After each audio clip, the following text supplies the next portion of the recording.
આગળ અન્ય સમાચાર જોઈએ જે અમદાવાદ મ્યુનિસિપલ કોર્પોરેશનની સામાન્ય સભામાં ભારે વરસાદ બાદ શહેરમાં સર્જાયેલી પાણી ભરાવાની સમસ્યા મુદ્દે જોરદાર હોબાળો થયો છે।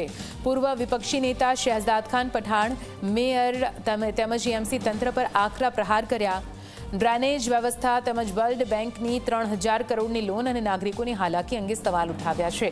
બીજી તરફ મ્યુનિસિપલ કમિશનરે ક્લાઇમેટ ચેન્જ અને અતિભારે વરસાદને જવાબદાર ગણાવી તંત્રની કામગીરીનો બચાવ કર્યો।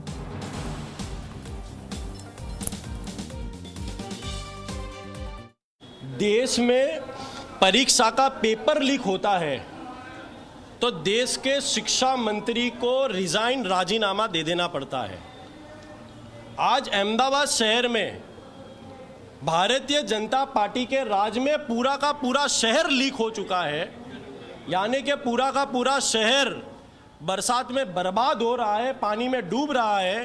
तो कांग्रेस पार्टी ने यह मांग की है कि जब परीक्षा के पेपर लीक पर शिक्षा मंत्री राजीनामा दे देता हो, रिजाइन दे देता हो, तो अहमदाबाद शहर लीक होने पर माननीय मेयर श्री या माननीय कमिश्नर श्री क्यों रिजाइन नहीं दे रहे हैं। कांग्रेस पार्टी ने इन दोनों से अपना रिजाइन मांगा है कि इनके राज में पूरा का पूरा शहर लीक हो चुका है। इन दोनों के तात्कालिक इस मुद्दे पर अपना रिजाइन रख देना चाहिए।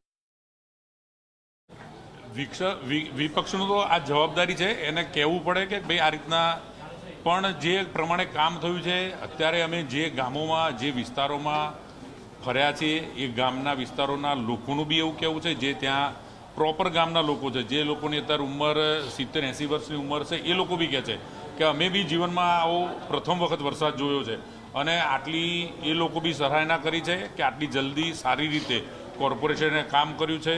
કોર્પોરેશનના અને કોર્પોરેટરો બધા રાત દિવસ રોડ ઉપર ઊભા રહી અને આ સંપૂર્ણ જવાબદારીપૂર્વક કામ કર્યું છે, એટલે માટે બધાને અમે બિરદાવીએ છીએ અને આટલું સારી રીતે